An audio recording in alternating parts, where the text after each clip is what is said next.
मेरा प्रणाम।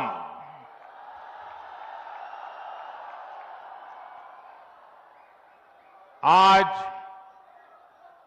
पूरी दुनिया उत्सुकता के साथ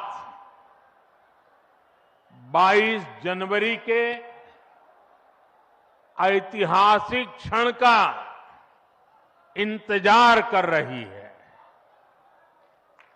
ऐसे में अयोध्या वासियों में ये उत्साह, ये उमंग बहुत स्वाभाविक है। भारत की मिट्टी के कण कण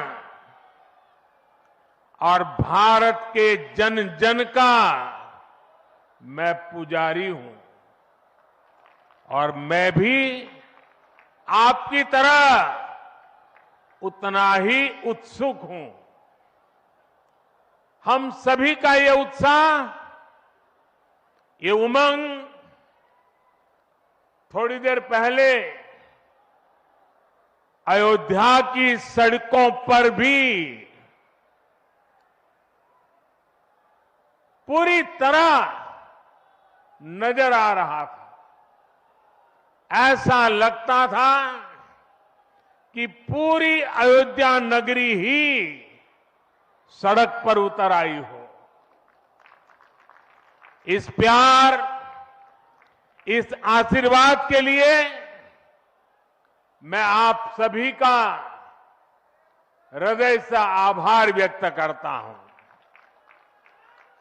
मेरे साथ बोलिए, सियावर रामचंद्र की, सियावर रामचंद्र की, सियावर रामचंद्र की।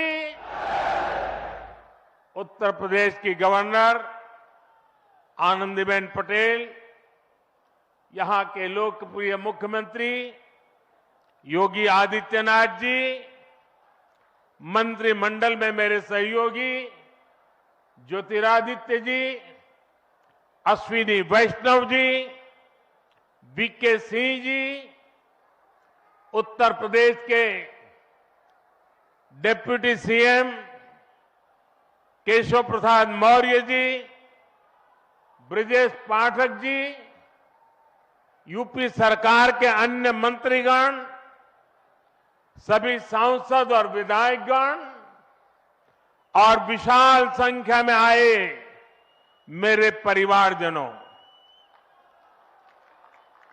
देश के इतिहास में 30 दिसंबर की यह तारीख बहुत ही ऐतिहासिक रही है। आज के ही दिन 1943 में नेताजी सुभाष चंद्र बोस ने अंडमान में झंडा फहराकर भारत की आजादी का जयघोष किया था। आजादी के आंदोलन से जुड़े ऐसे पावन दिवस पर आज हम आजादी के अमृत काल के संकल्प को आगे बढ़ा रहे हैं। आज विकसित भारत के निर्माण को गति देने के अभियान को अयोध्या नगरी से नई ऊर्जा मिल रही है। आज यहां 15,000 करोड़ रुपए से अधिक के विकास कार्यों का शिलान्यास और लोकार्पण हुआ है। इंफ्रास्ट्रक्चर से जुड़े ये काम आधुनिक अयोध्या को देश के नक्शे पर फिर से गौरव के साथ स्थापित करेंगे। कोरोना जैसी वैश्विक महामारी के बीच ये कार्य अयोध्या वासियों के अथक परिश्रम का परिणाम है। मैं सभी अयोध्या वासियों को इन परियोजनाओं के लिए अनेक अनेक बधाई देता हूं। मेरे परिवारजनों, दुनिया में कोई भी देश हो, अगर उसे विकास की नई ऊंचाई पर पहुंचना है तो उसे अपनी विरासत को संभालना ही होगा। हमारी विरासत हमें प्रेरणा देती है, हमें सही मार्ग दिखाती है। इसलिए आज का भारत पुरातन और नूतन दोनों को आत्मसात करते हुए आगे बढ़ रहा है। एक समय था जब यही अयोध्या में रामलला टेंट में विराजमान थे। आज पक्का घर सिर्फ रामलला को ही नहीं, बल्कि पक्का घर देश के 4 करोड़ गरीबों को भी मिला है। आज भारत अपने तीर्थों को भी संवार रहा है, तो वहीं डिजिटल टेक्नोलॉजी की दुनिया में भी हमारा देश छाया हुआ है। आज भारत काशी विश्वनाथ धाम के पुनर्निर्माण के साथ ही देश में 30,000 से ज्यादा पंचायत भवन भी बनवा रहा है।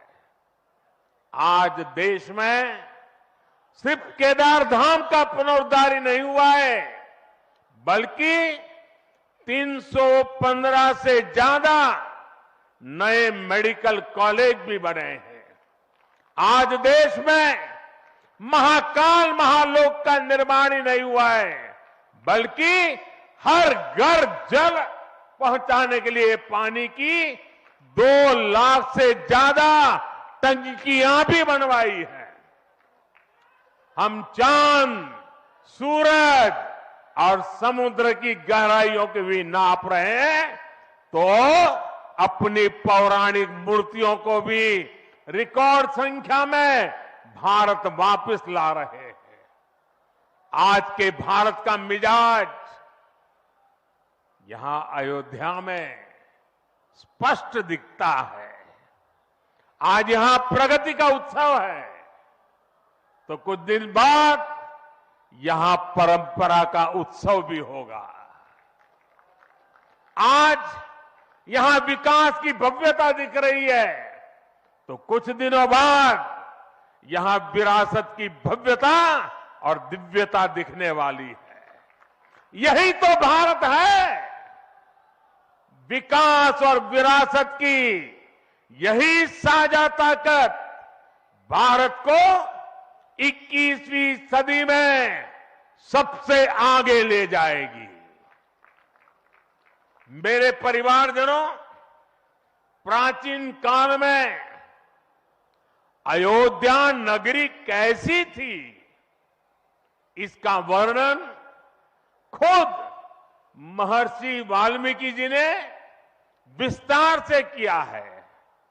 उन्होंने लिखा है, कोसलो नाम मुदितः स्फीतो जनपदो महान निविष्ट सरयू तीरे प्रभुत धन धान्यवान। अर्थात वाल्मीकि जी बताते हैं कि महान अयोध्यापुरी धन धान्य से परिपूर्ण थी, समृद्धि के शिखर पर थी और आनंद से भरी हुई थी। यानी अयोध्या में विज्ञान और वैराग्य तो था ही, उसका वैभव भी शिखर पर था। अयोध्या नगरी की उसी पुरातन पहचान को हमें आधुनिकता से जोड़कर वापस लाना है। साथियों, आने वाले समय में अयोध्या नगरी अवध क्षेत्र ही नहीं, बल्कि पूरे यूपी के विकास को ये हमारी अयोध्या दिशा देने वाली है। अयोध्या में श्री राम का भव्य मंदिर बनने के बाद यहां आने वाले लोगों की संख्या में बहुत बड़ी वृद्धि होगी। इसे ध्यान में रखते हुए हमारी सरकार अयोध्या में हजारों करोड़ रुपयों के विकास कार्य करा रही है, अयोध्या को स्मार्ट बना रही है। आज अयोध्या में सड़कों का चौड़ीकरण हो रहा है, नए फुटपाथ बन रहे हैं, आज अयोध्या में नए फ्लाईओवर बन रहे हैं, नए पुल बन रहे हैं। अयोध्या को आसपास के जिलों से जोड़ने के लिए भी यातायात के साधनों को सुधारा जा रहा है। साथियों, आज मुझे अयोध्या धाम एयरपोर्ट और अयोध्या धाम रेलवे स्टेशन का लोकार्पण करने का सौभाग्य मिला है। मुझे खुशी है कि अयोध्या एयरपोर्ट का नाम महर्षि वाल्मीकि के नाम पर रखा गया है। महर्षि वाल्मीकि ने हमें रामायण के माध्यम से प्रभु श्री राम के कृतित्व से परिचित करवाया। महर्षि वाल्मीकि के लिए प्रभु श्री राम ने कहा था, तुम त्रिकालदर्शी मुनिनाथा, तुम त्रिकालदर्शी मुनिनाथा, विश्व बदर जिमी तुमरे हाथा। अर्थात हे मुनिनाथ, आप त्रिकालदर्शी हैं, संपूर्ण विश्व आपके लिए हथेली पर रखे हुए बेर के समान है। ऐसे त्रिकालदर्शी महर्षि वाल्मीकि जी के नाम पर अयोध्या धाम एयरपोर्ट का नाम इस एयरपोर्ट में आने वाले हर यात्री को धन्य करेगा। महर्षि वाल्मीकि द्वारा रचित रामायण वो ज्ञान मार्ग है जो हमें प्रभु श्री राम से जोड़ती है। आधुनिक भारत में महर्षि वाल्मीकि इंटरनेशनल एयरपोर्ट अयोध्या धाम हमें दिव्य भव्य नव्य राम मंदिर से जोड़ेगा। जो ये नया एयरपोर्ट बना है उसकी क्षमता हर साल 10 लाख यात्रियों को सेवा करने की क्षमता है। जब इस एयरपोर्ट के दूसरे चरण का काम भी पूरा हो जाएगा तो महर्षि वाल्मीकि इंटरनेशनल एयरपोर्ट पर हर साल 60 लाख यात्री आ जा सकेंगे। अभी अयोध्या धाम रेलवे स्टेशन पर हर रोज 10-15 हजार लोगों को उनकी सेवा करने की क्षमता है। स्टेशन का पूरा विकास होने के बाद अयोध्या धाम रेलवे स्टेशन पर हर रोज 60,000 लोग आ जा सकेंगे। साथियों, एयरपोर्ट, रेलवे स्टेशनों के अलावा आज यहां अनेक पथों का, मार्गों का भी लोकार्पण हुआ है। राम पथ, भक्ति पथ, धर्म पथ और श्री राम जन्मभूमि पथ से आवाजाही और सुगम होगी। अयोध्या में आज ही कार पार्किंग स्थलों का लोकार्पण किया गया है। नए मेडिकल कॉलेज से यहां आरोग्य की सुविधाओं को और विस्तार मिलेगा। सरयू जी की निर्मलता बनी रहे, इसके लिए भी डबल इंजन सरकार पूरी तरह समर्पित है। सरयू जी में गिरने वाले दूषित पानी को रोकने के लिए भी काम शुरू हुआ है। राम की पैड़ी को एक नया स्वरूप दिया गया है। सरयू के किनारे नए नए घाटों का विकास हो रहा है। यहां के सभी प्राचीन कुंडों का पुनरुद्धार भी किया जा रहा है। लता मंगेशकर चौक हो या राम कथा स्थल, ये अयोध्या की पहचान बढ़ा रहे हैं। अयोध्या में बनने जा रही नई टाउनशिप यहां के लोगों का जीवन और आसान बनाएगी। विकास के इन कार्यों से अयोध्या में रोजगार और स्वरोजगार के नए अवसर भी बनेंगे। इससे यहां के टैक्सी वाले, रिक्शा वाले, होटल वाले, ढाबे वाले, प्रसाद वाले, फूल बेचने वाले, पूजा का सामग्री बेचने वाले, हमारे छोटे मोटे दुकानदार भाई, सभी की आय बढ़ेगी। मेरे परिवारजनों, आज यहां आधुनिक रेलवे के निर्माण की तरफ एक और बड़ा कदम देश ने उठाया है। वंदे भारत और नमो भारत के बाद आज एक और आधुनिक ट्रेन देश को मिली है। इस नई ट्रेन सीरीज का नाम अमृत भारत ट्रेन रखा गया है। वंदे भारत, नमो भारत और अमृत भारत ट्रेनों की ये त्रिशक्ति भारतीय रेलवे का कायाकल्प करने जा रही है। इससे बड़ी खुशी की बात क्या हो सकती है कि पहली अमृत भारत ट्रेन अयोध्या से गुजर रही है। Delhi Darbhanga Amrit Bharat express train Delhi, UP, Bihar के लोगों की यात्रा को आधुनिक बनाएगी। इससे बिहार के लोगों के लिए भव्य राम मंदिर में विराजने जा रहे रामलला के दर्शन को और सुगम बनाएगी।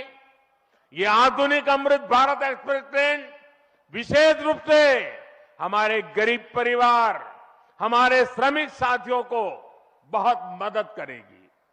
श्री रामचरित मानस में गोस्वामी तुलसीदास जी ने कहा है, परहित सरिस धर्म नहीं भाई, पर पीड़ा सम नहीं अदमाई। अर्थात दूसरों की सेवा करने से बड़ा और कोई धर्म, कोई और कर्तव्य नहीं है। आधुनिक अमृत भारत ट्रेनें गरीब की सेवा इसी भावना से ही शुरू की गई है। जो लोग अपने काम के कारण अक्सर लंबी दूरी का सफर करते हैं, जिनकी उतनी आमदनी नहीं है, वे भी आधुनिक सुविधाओं और आरामदायक सफर के हकदार हैं। गरीब के जीवन की भी गरिमा है। इसी ध्येय के साथ इन ट्रेनों को डिजाइन किया गया है। आज ही पश्चिम बंगाल और कर्नाटका के साथियों को भी उनके राज्य की पहली अमृत भारत एक्सप्रेस ट्रेन मिली है। मैं इन राज्यों को भी अमृत भारत ट्रेनों की बधाई दूंगा। मेरे परिवारजनों, विकास और विरासत को जोड़ने में वंदे भारत एक्सप्रेस बहुत बड़ी भूमिका निभा रही है। देश की पहली वंदे भारत एक्सप्रेस ट्रेन काशी के लिए चली थी। आज देश के 34 रूट पर वंदे भारत एक्सप्रेस ट्रेनें चल रही है। काशी, वैष्णो देवी के लिए कटरा, उज्जैन, पुष्कर, तिरुपति, शिरडी, अमृतसर, मदुरई, आस्था के ऐसे हर बड़े केंद्रों को वंदे भारत जोड़ रही है। इसी कड़ी में आज अयोध्या को भी वंदे भारत ट्रेन का उपहार मिला है। आज अयोध्या धाम जंक्शन आनंद विहार वंदे भारत शुरू की गई है। इसके अलावा आज कटरा से दिल्ली, अमृतसर से दिल्ली, कोयम्बटूर बेंगलुरु, मंगलुरु मडगांव, जालना मुंबई, इन शहरों के बीच भी वंदे भारत की नई सेवाएं शुरू हुई है। वंदे भारत में गति भी है, वंदे भारत में आधुनिकता भी है और वंदे भारत में आत्मनिर्भर भारत का गर्व भी है। बहुत ही कम समय में वंदे भारत से 1.5 करोड़ से अधिक यात्री सफर कर चुके हैं। विशेष तौर पर युवा पीढ़ी को ये ट्रेन बहुत पसंद आ रही है। साथियों, हमारे देश में प्राचीन काल से ही तीर्थ यात्राओं का अपना महत्व रहा है, अपना गौरवशाली इतिहास रहा है। बद्री विशाल से सेतुबंध रामेश्वरम की यात्रा, गंगोत्री से गंगा सागर की यात्रा, द्वारकाधीश से जगन्नाथपुरी की यात्रा, द्वादश ज्योतिर्लिंग की यात्रा, 4 धामों की यात्रा, कैलाश मानसरोवर यात्रा, कांवड़ यात्रा, शक्ति पीठों की यात्रा, पंढरपुर यात्रा, आज भी भारत के कोने कोने में कोई न कोई यात्रा निकलती रहती है। लोग आस्था के साथ उनसे जुड़ते रहते हैं। तमिलनाडु में भी कई यात्राएं प्रसिद्ध हैं। शिवस्थल पाद यात्रिरई, मुरुगनंकु कावड़ी यात्रिरई, वैष्णव तिरुपति यात्रिरई, अस्मन तिरुत्तल यात्रिरई, केरला में सबरीमाला यात्रा हो, आंध्र तेलंगाना में मेदाराम में समक्का और सरक्का की यात्रा हो, नागोबा यात्रा, इनमें लाखों की संख्या में श्रद्धालु जुड़ते हैं। यहां बहुत कम लोगों को पता होगा कि केरला में भगवान राम और उनके भाइयों भरत, लक्ष्मण और शत्रुघ्न के धाम की भी यात्रा होती है। ये यात्रा नालंबम यात्रा के नाम से जानी जाती है। इसके अलावा देश में कितनी ही परिक्रमाएं भी जारी रही है।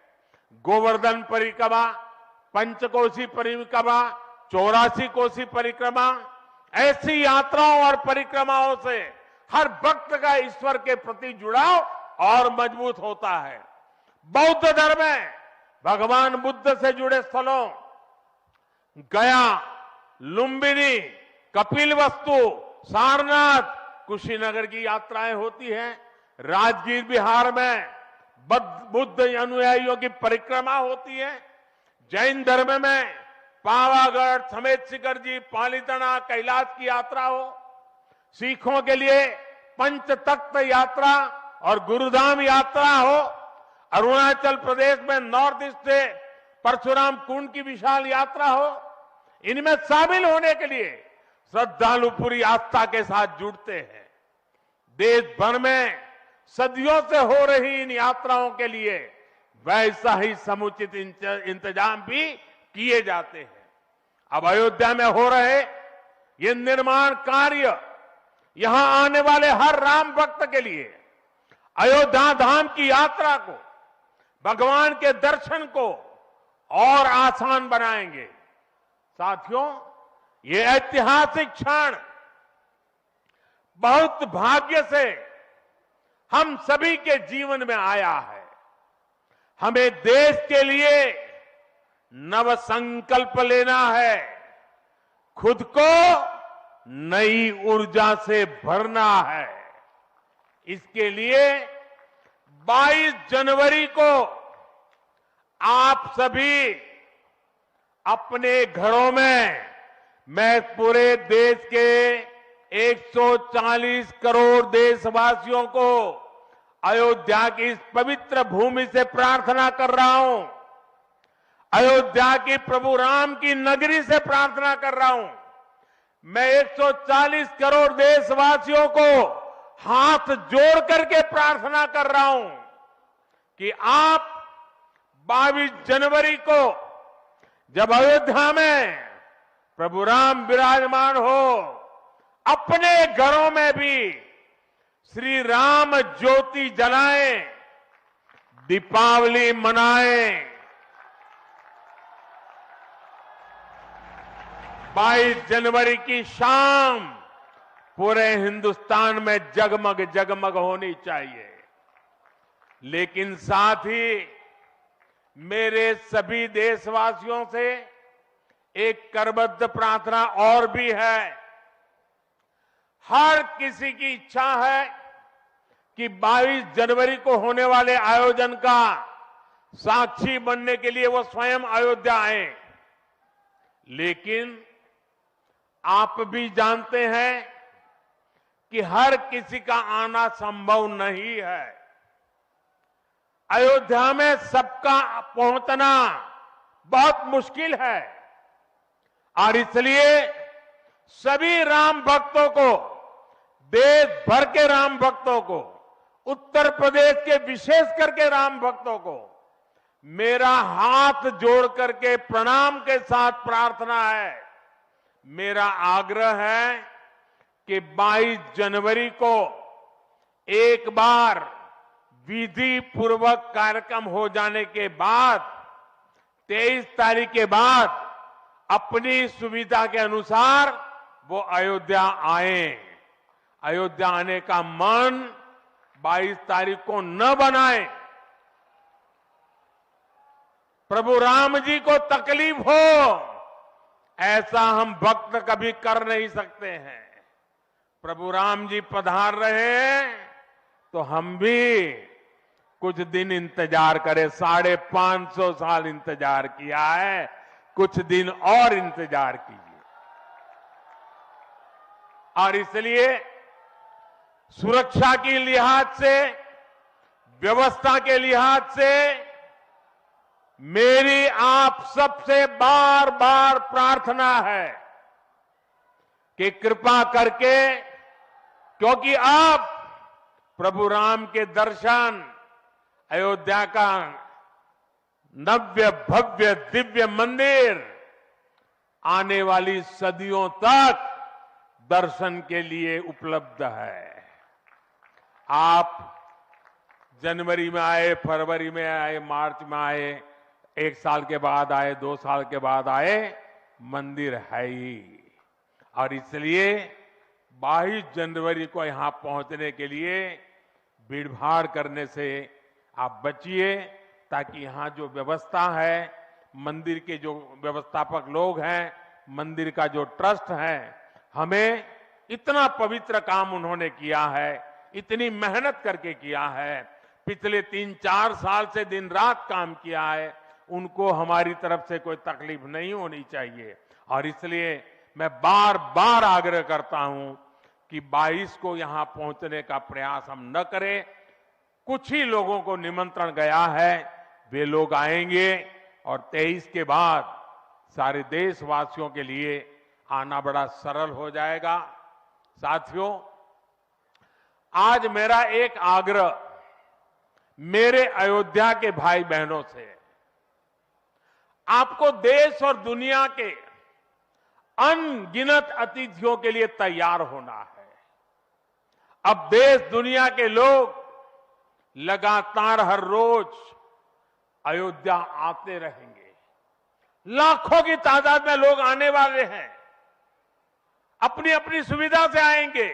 कोई 1 साल में आएगा, 2 साल में आएगा, 10 साल में आएगा, लेकिन लाखों लोग आएंगे। और ये सिलसिला अब अनंत काल तक चलेगा, अनंत काल तक चलेगा। इसलिए अयोध्या वासियों को, आपको भी एक संकल्प लेना है, और ये संकल्प है अयोध्या नगर को भारत का सबसे स्वच्छ शहर बनाने का। ये स्वच्छ अयोध्या, ये अयोध्या वासियों की जिम्मेदारी है और इसके लिए हमें मिलकर हर कदम उठाना है। मैं आज देश के सभी तीर्थ क्षेत्रों और मंदिरों से अपना आग्रह दोहराऊंगा। देश भर के लोगों से मेरी प्रार्थना है, भव्य राम मंदिर के निर्माण के निमित्त एक सप्ताह पहले 14 जनवरी मकर संक्रांति के दिन से पूरे देश के छोटे मोटे सब तीर्थ स्थलों पर स्वच्छता का एक बहुत बड़ा अभियान चलाया जाना चाहिए। हर मंदिर, हिंदुस्तान के हर कोने में हमें उसकी सफाई का अभियान मकर संक्रांति 14 जनवरी से 22 जनवरी तक हमें चलाना चाहिए। प्रभु राम पूरे देश के हैं और प्रभु राम जी जब आ रहे हैं तो हमारा एक भी मंदिर, हमारा एक भी तीर्थ क्षेत्र उसका और उसके परिसर के इलाके का अस्वच्छ नहीं होना चाहिए, गंदगी नहीं होना चाहिए। साथियों, अब से कुछ देर पहले मुझे अयोध्या नगरी में ही एक और सौभाग्य प्राप्त हुआ है। आज मुझे खुशी है ये बताते हुए कि उज्ज्वला गैस कनेक्शन की 10 करोड़वीं लाभार्थी बहन के घर मुझे जाकर के चाय पीने का मौका मिला। जब 1 मई 2016 को हमने यूपी के बलिया से उज्ज्वला योजना शुरू की थी तो कोई कल्पना भी नहीं कर सकता था कि ये योजना सफलता की इस ऊंचाई पर पहुंचेगी। इस योजना ने करोड़ों परिवारों का, करोड़ों माताओं बहनों का जीवन हमेशा के लिए बदल दिया है। उन्हें लकड़ी के धुएं से मुक्ति दिलाई है। साथियों, हमारे देश में गैस कनेक्शन देने का काम 60-70 साल पहले शुरू किया गया था, 6-7 दशक पहले। लेकिन 2014 तक हालत ये थी कि 50-55 साल में सिर्फ 14 करोड़ गैस कनेक्शन ही दिए जा चुके थे, यानी 5 दशक में 14 करोड़, जबकि हमारी सरकार ने 1 दशक में 18 करोड़ नए गैस कनेक्शन दिए हैं। और इस 18 करोड़ में 10 करोड़ गैस कनेक्शन मुफ्त में दिए गए हैं, उज्ज्वला योजना के तहत दिए गए हैं। जब गरीब की सेवा की भावना हो, जब नियत नेक हो, तो इसी तरह से काम होता है, इसी तरह के नतीजे मिलते हैं। आजकल कुछ लोग मुझसे पूछते हैं कि मोदी की गारंटी में इतनी ताकत क्यों है? मोदी की गारंटी में इतनी ताकत इसलिए है क्योंकि मोदी जो कहता है वो करने के लिए जीवन खपा देता है। मोदी की गारंटी पर आज देश को इसलिए भरोसा है क्योंकि मोदी जो गारंटी देता है उसे पूरा करने के लिए दिन रात एक कर देता है। ये अयोध्या नगरी भी तो इसकी साक्षी है। और मैं आज अयोध्या के लोगों को फिर से विश्वास दूंगा कि इस पवित्र धाम के विकास में हम कोई कोर कसर बाकी नहीं छोड़ेंगे। श्री राम हम सभी पर आशीर्वाद रखें, इसी कामना के साथ अपनी वाणी को विराम देता हूं। प्रभु श्री राम के चरणों में प्रणाम करता हूं और आप सबको विकास कार्यों की बधाई देता हूं। मेरे साथ बोलिए, सियावर रामचंद्र की, सियावर रामचंद्र की, सियावर रामचंद्र की, भारत माता की, भारत माता की, भारत माता की। बहुत बहुत धन्यवाद। बहुत बहुत धन्यवाद माननीय